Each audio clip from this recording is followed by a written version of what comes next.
Shalom, salam sejahtera, dan selamat pagi Bapak Ibu yang dikasihi Tuhan. Senang bisa berjumpa lagi dalam pendalaman Alkitab atau PA kita pada hari ini. Saya berdoa dan berharap Bapak Ibu sekalian tetap dalam keadaan sehat dan tetap bersemangat untuk mendengarkan firman Tuhan. Baiklah, sebelum kita membaca firman Tuhan, kita akan berdoa terlebih dahulu. Mari kita berdoa. Bapa Surgawi, dalam nama Tuhan Yesus, kami sungguh bersyukur untuk pemeliharaan Tuhan dalam hidup kami. Engkau memberikan kami kekuatan, memberikan kami kesehatan, hikmat, dan juga kesempatan untuk melayani di tengah-tengah dunia ini. Terima kasih Tuhan, bahwa pada saat ini ada kesempatan bagi kami secara khusus untuk mendengarkan kebenaran firman-Mu. Kami berdoa supaya Roh Kudus menolong kami, menerangi hati kami, sehingga kami dapat memahami firman-Mu dengan baik, dan kami dapat mengalami firman-Mu, dan setelah itu kami dapat menerapkan dalam kehidupan kami sehari-hari. Kami siap mendengarkan firman-Mu di dalam nama Tuhan kami, Yesus Kristus. Amin. Ya, pembacaan firman Tuhan dari Ibrani pasal 11 ayat yang ke-32, kemudian dilanjutkan dengan Hakim-Hakim 16 ayat 23 sampai 31. Saya mulai Ibrani 11 ayat 32. Dan apakah lagi yang harus aku sebut? Sebab aku akan kekurangan waktu apabila aku hendak menceritakan tentang Gideon, Barak, Simson, Yefta, Daud, dan Samuel, dan para nabi. Lalu Hakim-Hakim 16 ayat 23 sampai 31. Mari Bapak Ibu bisa mengikuti pembacaan ini di Alkitab masing-masing. Sesudah itu berkumpullah raja-raja kota orang Filistin untuk mengadakan perayaan korban sembelihan yang besar kepada Dagon Allah mereka, dan untuk bersukaria, kata mereka, telah diserahkan oleh Allah kita ke dalam tangan kita Simson, musuh kita. Dan ketika orang banyak melihat Simson, mereka memuji Allah mereka sambil berseru, telah diserahkan oleh Allah kita ke dalam tangan kita musuh kita, perusak tanah kita, dan yang membunuh banyak teman kita. Ketika hati mereka riang gembira, berkatalah mereka, panggillah Simson untuk melawak bagi kita. Simson dipanggil dari penjara, lalu ia melawak di depan mereka, kemudian mereka menyuruh dia berdiri di antara tiang-tiang. Berkatalah Simson kepada anak yang menuntun dia, lepaskan aku, dan biarkanlah aku meraba-raba tiang-tiang penyangga rumah ini, supaya aku dapat bersandar padanya. Adapun gedung itu penuh dengan laki-laki dan perempuan, segala raja kota orang Filistin ada di sana. Dan di atas sotoh ada kira-kira 3.000 orang laki-laki dan perempuan yang menonton lawak Simson itu. Berserulah Simson kepada Tuhan, katanya, ya Tuhan Allah, ingatlah kiranya kepadaku dan buatlah aku kuat sekali ini saja ya Allah, supaya dengan satu pembalasan juga aku balaskan kedua mataku itu kepada orang Filistin. Kemudian Simson merangkul kedua tiang yang paling tengah penyangga rumah itu, lalu bertopang kepada tiang yang satu dengan tangan kanannya, dan kepada tiang yang lain dengan tangan kirinya. Berkatalah Simson, biarlah kiranya aku mati bersama-sama orang Filistin ini. Lalu membungkuklah ia sekuat-kuatnya, maka rubuhlah rumah itu menimpa raja-raja kota itu, dan seluruh orang banyak yang ada di dalamnya. Yang mati dibunuhnya pada waktu matinya itu lebih banyak daripada yang dibunuhnya pada waktu hidupnya. Sesudah itu datanglah ke sana saudara-saudaranya dan seluruh keluarganya. Mereka mengangkat dia dan membawanya dari sana, lalu menguburkannya di antara Zora dan Esitaol di dalam kubur Manoah ayahnya. Dia memerintah sebagai hakim atas orang Israel 20 tahun lamanya. Demikian jauh pembacaan firman Tuhan. Berbahagialah kita yang mendengar firman serta memelihara dalam kehidupan kita sehari-hari. Amin. Nah, Bapak Ibu yang dikasihi Tuhan, saya berikan tema ditetapkan untuk sebuah misi. Itulah tema PA kita pada hari ini. Saudara-saudara yang dikasihi Tuhan, kita baru saja memperingati hari reformasi gereja yang jatuh pada tanggal 31 Oktober. Dan salah satu penegasan dari Martin Luther, yaitu berbicara tentang sola fide, ya, bahwa hanya oleh iman yang sungguh-sungguh kepada Yesus Kristus, itulah yang menyelamatkan. Jadi bukan perbuatan, bukan kekuatan, kepintaran, uang, ataupun kekayaan. Karena sesungguhnya keselamatan itu tidak bisa dibeli dengan apapun. Bapak Ibu yang dikasihi Tuhan, Tuhan menciptakan dan menyelamatkan kita dengan tujuan agar kita senantiasa hidup di dalam ketaatan pada kehendak Tuhan. Ia memberikan kita iman, serta melengkapi kita dengan berbagai potensi atau berbagai kemampuan yang menjadi kekuatan kita untuk bisa mencapai tujuan Allah dalam hidup kita. Jadi semakin seseorang taat kepada kehendak Tuhan, maka semakin besar pula kekuatan yang dimilikinya. Nah, itulah bukti penyertaan Tuhan di dalam kehidupannya.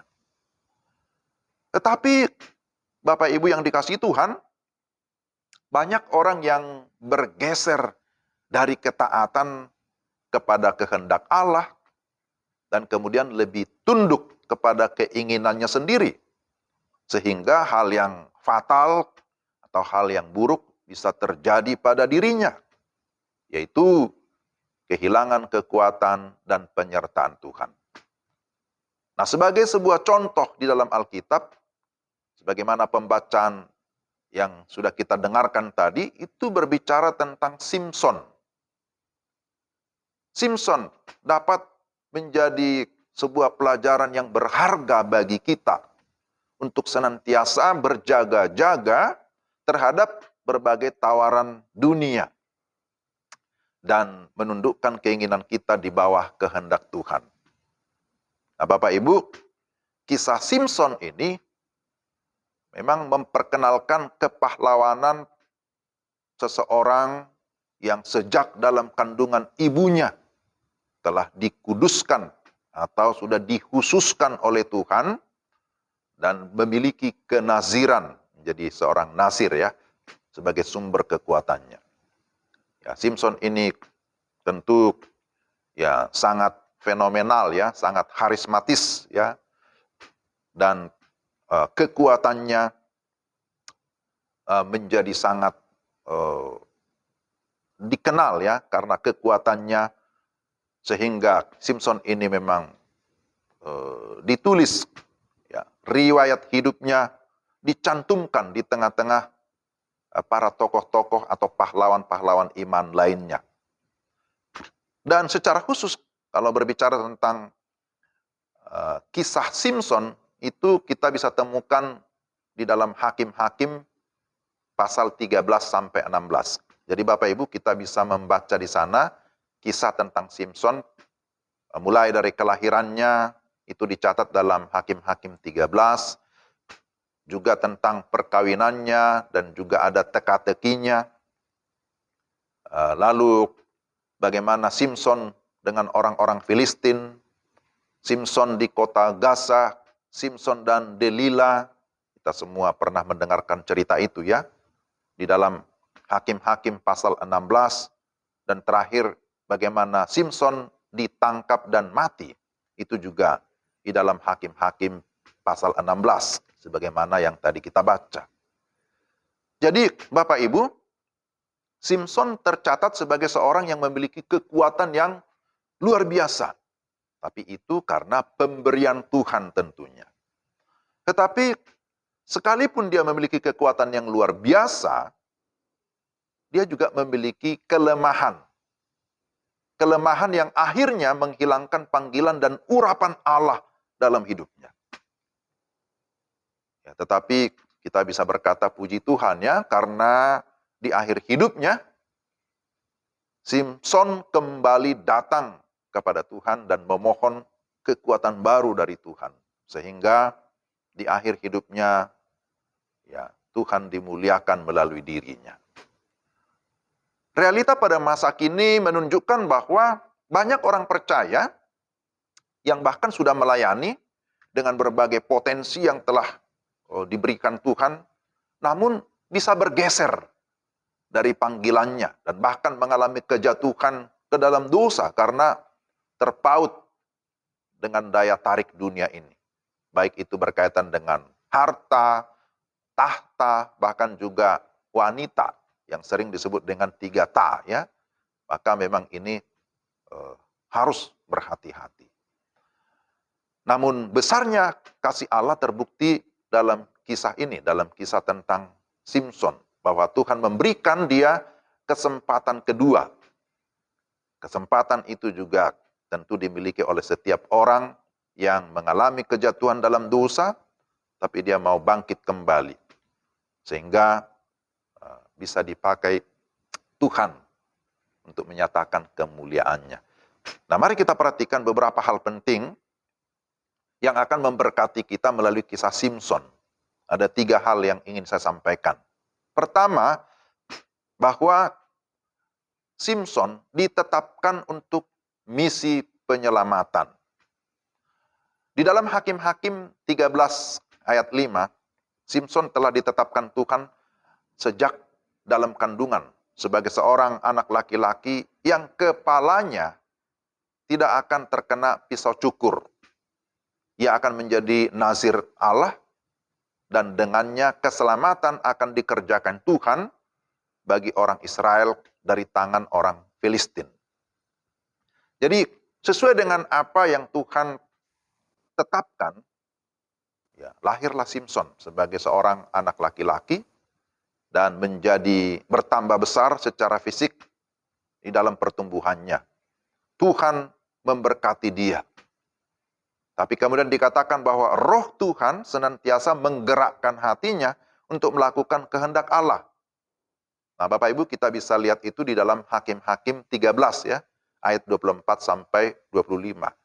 Di sana disebutkan bahwa Tuhan memberkati Simson dan kemudian roh Tuhan senantiasa menggerakkan hatinya untuk melakukan kehendak Allah. Jadi ini Simson ini mendapatkan keistimewaan, satu privilege luar biasa dari Tuhan. Pimpinan Tuhan di dalam hidupnya itu dapat terlihat pada saat dia menjalani kehidupannya, beranjak remaja, bahkan dewasa. Ya, satu kali Simson ini melihat seorang gadis Filistin. Dan kemudian dia meminta kepada orang tuanya agar gadis itu dijadikan istrinya. Wah, tentu awalnya orang tuanya kok heran. Apa tidak ada gadis lain? Kenapa harus gadis Filistin?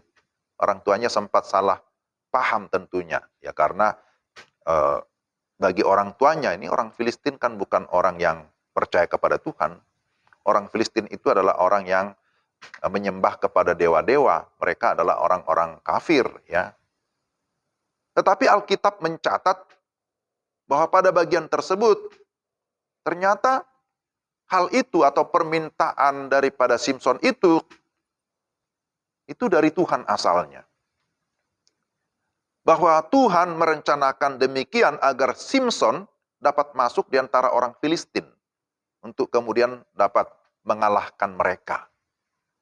Jadi kita lihat di sini bahwa aspek penyertaan Tuhan pun nampak pada saat ia harus berhadapan dengan orang Filistin. Nah, sebelum berhadapan dengan orang Filistin, ada satu hal yang ajaib juga yang luar biasa yang Tuhan nyatakan ketika dia berhadapan dengan seekor singa muda yang mendatanginya, yang mengaum-ngaum ya untuk melawan daripada Simson di kebun anggur Timna, ya. Tetapi apa yang terjadi? Pada waktu itu berkuasalah roh Tuhan atas dia. Sehingga singa itu dicabiknya seperti orang mencabik anak kambing tanpa apa-apa di tangannya. Itu di dalam Hakim-Hakim 14 ayat yang ke-6.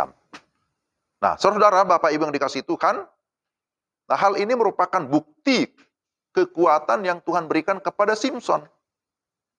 Dan masih terbukti lagi pada saat dia melawan orang Filistin. Itu dicatat dalam Hakim-Hakim 15. Jadi kita lihat di sini bahwa sejak semula memang Tuhan sudah memilih bahkan menetapkan Simson untuk menjalankan tugas atau misi penyelamatan yang merupakan rancangan atau rencana Allah bagi umatnya. Ya. Saudara, apa yang kita pelajari dari bagian ini?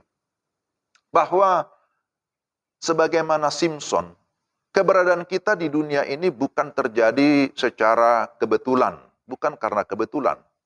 Tetapi Tuhan telah merencanakannya. Ialah yang merancang kehidupan kita. Tuhan yang merancang kehidupan kita. Bahkan dikatakan sebelum kita lahir ke dunia ini, Tuhan sudah mengetahui, sudah mengenal kita. Bahkan dia sudah memilih kita. Kita bisa melihat ada contoh-contoh lain di dalam Alkitab. Bagaimana para nabi sudah dirancang, sudah ditetapkan oleh Tuhan dari semula untuk melakukan tugas khusus. Katakanlah seperti Nabi Yeremia, kemudian ada Yesaya juga, Musa, dan yang lain-lain. Bahwa ketetapan Tuhan atas hidup kita adalah untuk kita beriman, untuk kita memperoleh keselamatan. Tapi kemudian tidak berhenti sampai di situ. Kita ditetapkan untuk menjadi alat keselamatan. Kita ditetapkan untuk menjadi alat misi. Dengan demikian kita memuliakan Tuhan. Dan untuk tujuan itu Tuhan melengkapi kita. Memberikan kita kuasa. Ya. Kalau di dalam Kisah Para Rasul dikatakan bahwa kita diberikan kuasa. Kisah 1 ayat 8 ya. Untuk dapat menjadi saksi Tuhan. Untuk dapat menjadi agen misinya Tuhan sampai ke ujung-ujung bumi. Ya, demikian juga ketika kita mempelajari atau melihat kepada kisah Simson. Simson diberikan kuasa atau diberikan kekuatan untuk bisa menjalankan misi penyelamatan. Jadi kekuatan itu tentu bukan saja kekuatan fisik, yaitu juga ya, tapi juga berupa kepribadian yang unik. Tuhan bisa memberikan kita karunia-karunia ataupun talenta, bakat, kemampuan-kemampuan untuk dapat melakukan tugas yang Tuhan percayakan. Jadi selama seseorang sungguh-sungguh beriman, sungguh-sungguh hidup di dalam mengandalkan Tuhan, maka ia akan mengalami banyak perbuatan yang ajaib bersama dengan Tuhan. Ya, saya kira ya, saya yakin Bapak Ibu sekalian juga sudah banyak sekali mengalami perbuatan yang ajaib dari Tuhan ya.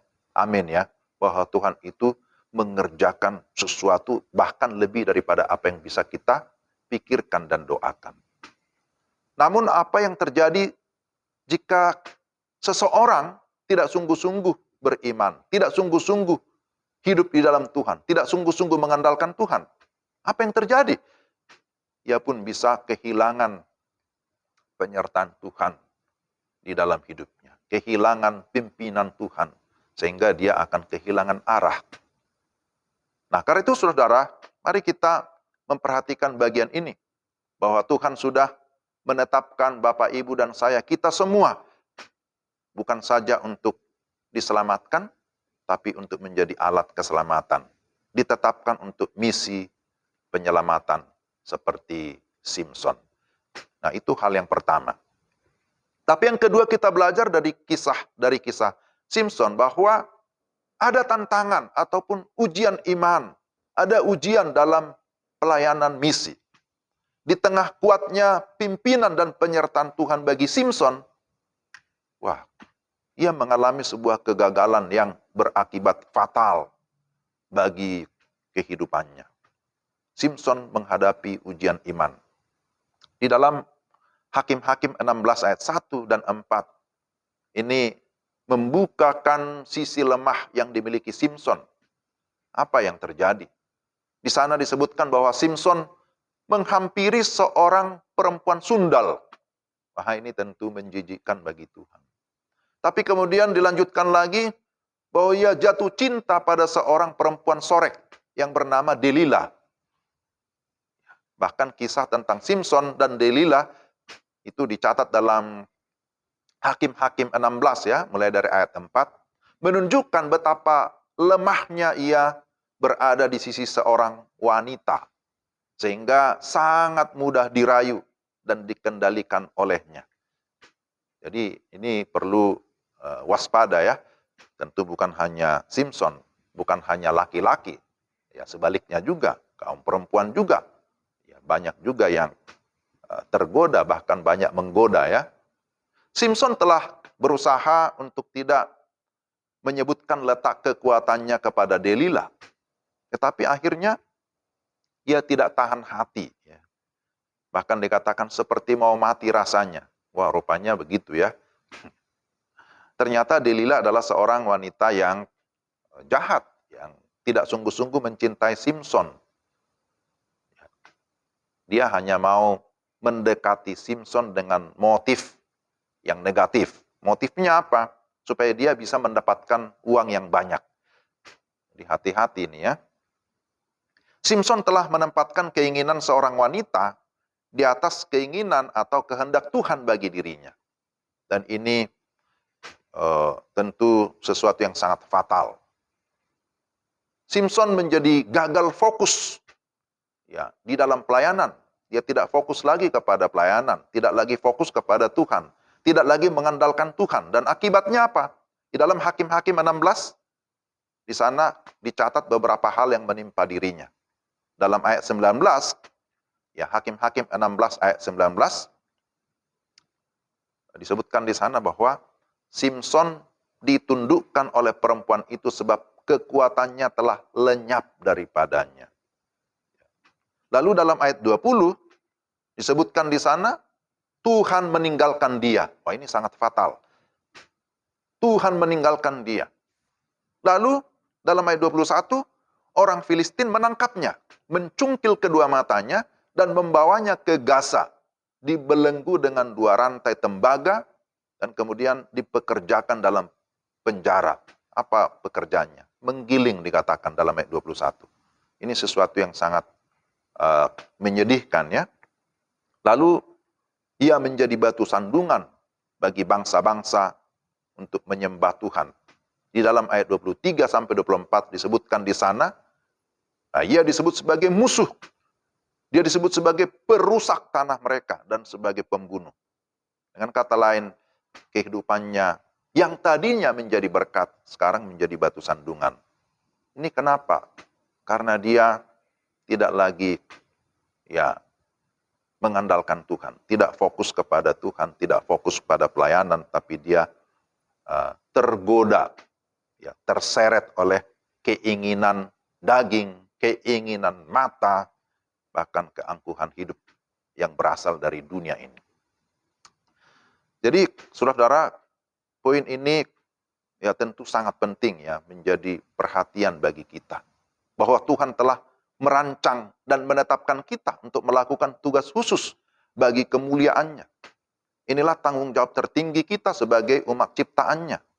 Karena itu dengan sungguh-sungguh beriman kepada Tuhan, kita harus senantiasa menempatkan keinginan Tuhan atau kehendak Tuhan lebih tinggi daripada semua keinginan manusia, termasuk diri kita sendiri.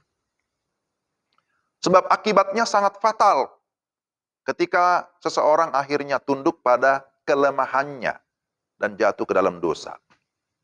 Sisi lemah kemanusiaan kita dapat menjadi pintu masuk kejatuhan rohani kita.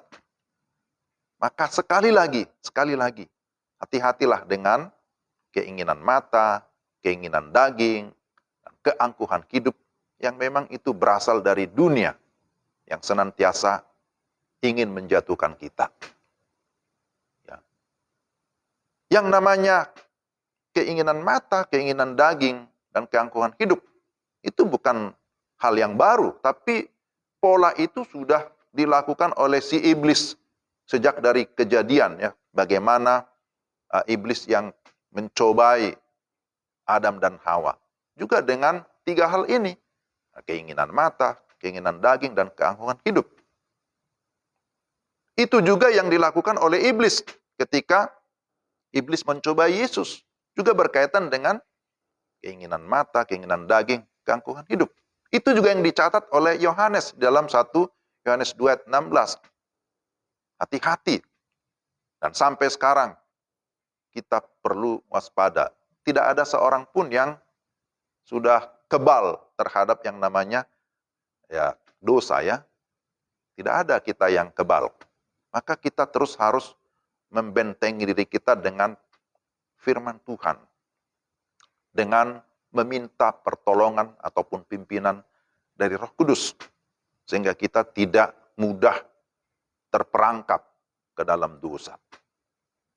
Jadi saudara, Bapak Ibu yang dikasihi Tuhan, ya sebagai contoh bahwa melalui masalah kekayaan, kedudukan, ya ketampanan, apalagi kecantikan, seseorang dapat kehilangan keseimbangan hingga mengorbankan panggilan Tuhan sebagai yang utama dalam hidup.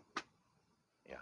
Kegagalan ini mengakibatkan seorang menjadi tawanan dosa, diperbudak oleh dosa, tapi yang lebih parah lagi ditinggalkan oleh Tuhan. Dan akhirnya menjadi batu sandungan bagi orang lain. Nah inilah gambaran kehidupan yang sia-sia ya, karena tidak fokus pada Tuhan, tidak fokus pada misinya Tuhan. Maka akibatnya akan kehilangan penyertaan dan kekuatan dari Tuhan. Nah ini adalah hal yang kedua yang bisa kita pelajari dari bagian ini. Bahwa ada tantangan atau ada ujian dalam pelayanan misi. Maka kita harus siap ya, harus berhati-hati. Dan yang ketiga menjadi pelajaran penting juga. Bahwa pada akhirnya Simson bangkit dari kegagalan dan kembali kepada Tuhan. Di masa akhir hidupnya, Simson mengingat Tuhan dan kembali kepada Tuhan. Dikatakan di dalam Hakim-Hakim 16 ayat 28, berserulah Simson kepada Tuhan. Katanya, "Ya Tuhan Allah, ingatlah kiranya kepadaku dan buatlah aku kuat sekali ini saja." Seruan yang disampaikan Simson kepada Tuhan untuk meminta kesempatan kedua setelah kegagalan yang dilakukannya. Dan Tuhan mendengar serta menunjukkan kasih karunia-Nya dengan memberikan kesempatan itu kepada Simson. Tuhan mau supaya Simson dapat memperbaiki dirinya kembali kepada iman yang benar, iman yang sejati, hanya kepada Allah yang hidup, Allah yang disembah oleh Abraham, Ishak, Yakub, Allah yang sudah menyatakan dirinya, bahkan memperkenalkan namanya kepada Musa, Allah yang kita kenal, ya tentu yang sudah menyatakan dirinya di dalam Yesus Kristus sebagai Tuhan dan penyelamat kita satu-satunya. Jadi kita lihat di sini bahwa di akhir hidupnya ya kita bisa berkata, wah syukurlah ya puji Tuhan, akhirnya Simson bangkit kembali, sadar akan dosanya. Jadi hal ini nyata pada kisah selanjutnya ya yang terdapat dalam Hakim-Hakim 16 ayat 30. Tadi kita baca bahwa Simson berhasil dikatakan di sini merangkul kedua tiang penyanggah tengah dari sebuah rumah pertemuan. Dan apa yang dilakukan? Dia merobohkan rumah itu dengan kekuatan Tuhan, bukan dengan kekuatannya. Jadi penyertaan Tuhan diberikan kembali kepada Simson, dan Tuhan memulihkan kekuatannya, bahkan kekuatan besar yang melebihi kekuatan Simson sebelumnya. Di akhir ayat 30 disebutkan bahwa ketika rumah itu rubuh, raja-raja kota dan seluruh orang banyak yang ada di dalamnya mati. Dan ternyata yang mati dibunuhnya pada saat itu lebih banyak daripada yang dibunuhnya sebelumnya atau pada waktu hidupnya. Dan dicatat bahwa Simson telah memerintah sebagai hakim atas orang Israel selama 20 tahun hingga peristiwa itu terjadi. Nah, Bapak Ibu, saudara yang dikasihi Tuhan, meski pernah mengalami kegagalan, namun Simson kembali kepada Tuhan. Sehingga dia dipulihkan oleh Tuhan. Dan Tuhan masih memberikan dia kesempatan kedua untuk kembali kepada rancangan Tuhan yang dari semula telah ditetapkan atasnya. Bahwa Tuhan menetapkan Simson untuk menjadi alat keselamatan, untuk menjalankan misinya Tuhan. Demikian pun yang Tuhan inginkan dalam kehidupan anak-anak Tuhan pada masa kini. Tuhan menginginkan supaya kita pun senantiasa berfokus kepada Tuhan. Semua orang memiliki sisi lemah dalam hidupnya. Betul ya? Semua kita punya sisi kelemahan. Memang tidak ada yang sempurna, nobody perfect gitu ya. Tentulah kita berdoa agar kita tetap kuat. Dan kita tetap berpegang teguh kepada panggilan Tuhan. Tapi kalau pada akhirnya seseorang bisa mengalami kegagalan, ya kita mengingat bahwa Tuhan masih memberikan kesempatan kepada kita. Simson berkata, buatlah aku kuat sekali ini saja. Ini merupakan ungkapan hati untuk kembali kepada Tuhan. Dan dalam keadaan demikian, pemulihan Tuhan akan menjadi bagian kita. Jadi sebagaimana Simson, ya dapat saja kekuatan yang lebih besar justru telah disiapkan Tuhan pada kesempatan kedua ini. Sehingga secara maksimal kita dapat hidup memuliakan Allah. Tapi Bapak Ibu, ya jangan sampai salah paham ya. Saya tidak bermaksud, kalau gitu mari kita melakukan kesalahan dan kita nanti akan bangkit, ya bahwa Tuhan akan memberikan kita kekuatan yang lebih besar. Karena itu ya enggak apa-apa jatuh, bukan itu yang saya maksud. Tetapi kalau kita mengalami kegagalan, kita jatuh ke dalam dosa, ya kita bisa bangkit dari kegagalan, kita bisa datang kepada Tuhan, mengaku dosa, memohon pengampunan, maka Tuhan akan memulihkan. Dan kalau kita sungguh-sungguh mengandalkan Tuhan, Tuhan bisa pakai kita lebih efektif lagi. Nah itu yang saya maksud. Karena itu, Bapak Ibu yang terkasih dalam Tuhan, sebagai penutup, kita mengingat sekali lagi bahwa dari semula, Tuhan telah merancang dan menetapkan kita untuk menjadi alat di tangannya, yang mau dipakai, digunakan bagi kemuliaannya. Maka demi tujuan itu Tuhan menyertai dan menggerakkan hati kita. Bahkan memberikan kekuatan atau kemampuan sebagai tanda penyertaannya. Namun dalam menjalankan tanggung jawab itu, ya selalu terbuka tawaran yang dapat melemahkan kita dan membuat kita bisa jatuh. Kejatuhan itu fatal ya, mengakibatkan undurnya penyertaan Tuhan dalam hidup kita. Sehingga kita akhirnya bisa menjadi batu sandungan. Nah, fakta ataupun kejadian seperti ini masih terus bisa terjadi sampai saat ini. Bahwa anak-anak Tuhan ya masih ada atau seringkali masih tunduk kepada tawaran dunia. Dan karena itu dia mengorbankan panggilan mulia dari Tuhan. Jadi kisah tentang Simson ini menjadi sebuah pelajaran iman yang berharga bagi Bapak, Ibu, dan saya, bagi kita semua. Bahwa kita diminta untuk tetap fokus kepada Tuhan. Fokus kepada tugas atau misi yang Tuhan berikan. Dan kalaupun ada kelemahan ataupun kegagalan untuk mengikuti panggilan Tuhan dalam ketaatan, kita masih mengingat bahwa masih tersedia anugerah Tuhan. Dia masih memberikan kesempatan kedua bagi kita yang sungguh-sungguh mau mencari Tuhan, yang masih berseru kepada Tuhan. Hanya tinggal sekali lagi bagaimana kita datang kepada Tuhan dengan penuh kesungguhan untuk kembali sungguh-sungguh melayani Tuhan. Kesungguhan iman kita, itulah yang akan menghasilkan pemulihan serta kemenangan iman. Dengan demikian, kita dapat menjadi saksi bagi dunia ini. Menyatakan bahwa Tuhan kita hidup dan berkuasa. Menyatakan bahwa Tuhan kita mengasihi semua bangsa. Dan merindukan semua suku bangsa menjadi penyembah Allah yang benar. Saudara dan saya, Bapak, Ibu, dan saya, kita semua sudah ditetapkan untuk menjalankan misinya. Amin. Pertanyaannya, maukah saudara, maukah Bapak Ibu untuk menjalankan misi Allah di tengah-tengah dunia ini? Baik, mari kita berdoa.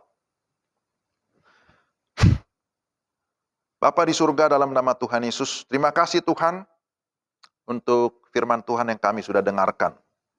Mampukan kami Tuhan untuk dapat memahami firman-Mu, tapi bukan hanya memahami, tapi kami dapat melakukan dalam hidup kami sehari-hari.